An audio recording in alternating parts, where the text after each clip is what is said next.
ನಮಸ್ತೆ ಕರುನಾಡು. ಭಾರತದ ಮೊದಲ ಪರಿಸರ ಸ್ನೇಹಿ ಹೈಡ್ರೋಜನ್ ರೈಲಿನ ಬಗ್ಗೆ ನಿಮಗೆ ಗೊತ್ತೇ? ಹೈಡ್ರೋಜನ್ ರೈಲು ಎಂದರೇನು? ಇದರಲ್ಲಿ ಭಾರತದ ಪಾತ್ರವೇನು? ಎಲ್ಲಿಂದ ಎಲ್ಲಿಯವರೆಗೆ ಈ ರೈಲಿನ ಮೊದಲ ಪ್ರಯಾಣ? ಇದರ ವೆಚ್ಚವೆಷ್ಟು ಮತ್ತು ಪ್ರಯೋಜನಗಳೇನು? ಈ ಎಲ್ಲ ಮಾಹಿತಿಯನ್ನು ನಾನಿಂದು ನಿಮಗೆ ತಿಳಿಸಲಿದ್ದೇನೆ.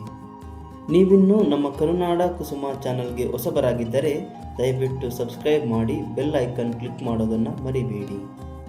ಹೈಡ್ರೋಜನ್ ಈ ಜಲಜನಕವು ವಿಶ್ವದಲ್ಲಿ ಅತ್ಯಂತ ಹೇರಳವಾಗಿರುವ ಸರಳ ಮತ್ತು ಹಗುರವಾದ ಮೂಲಧಾತುವಾಗಿದೆ. ಡೀಸೆಲ್ ಮತ್ತು ವಿದ್ಯುತ್ ರೈಲುಗಳ ಬಗ್ಗೆ ನಮಗೆಲ್ಲ ಗೊತ್ತು, ಆದರೆ ಹೈಡ್ರೋಜನ್ ರೈಲು ಹೇಗೆ ಕೆಲಸ ಮಾಡುತ್ತದೆ ಎಂದು ಗೊತ್ತಾ? ಇದು ಝೀರೋ ಎಮಿಷನ್ ಅಂದರೆ ಶೂನ್ಯ ಮಾಲಿನ್ಯವನ್ನುಂಟು ಮಾಡುತ್ತದೆ.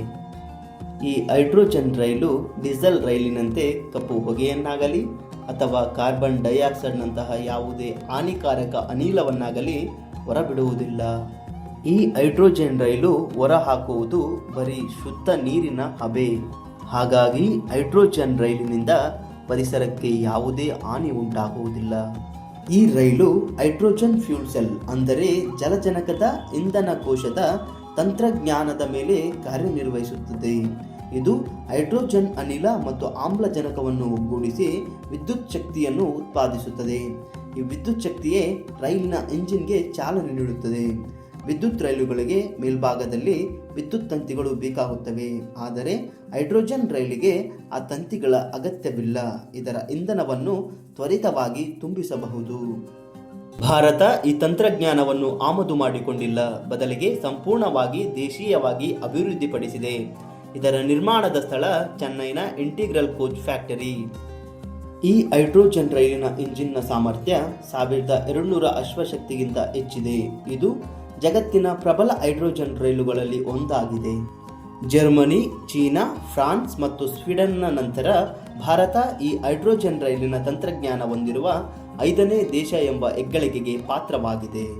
ಹೈಡ್ರೋಜನ್ ರೈಲಿನ ಮೊದಲ ಪ್ರಯಾಣ ಹರಿಯಾಣ ರಾಜ್ಯದ ಜಿಂದ್ ಮತ್ತು ಸೋನಿಪತ್ ನಡುವಿನ ಸುಮಾರು 89 ಕಿಲೋಮೀಟರ್ ಮಾರ್ಗದಲ್ಲಿ ಪ್ರಾಯೋಗಿಕವಾಗಿ ಯಶಸ್ವಿಯಾಗಿ ಸಂಚರಿಸಿದೆ.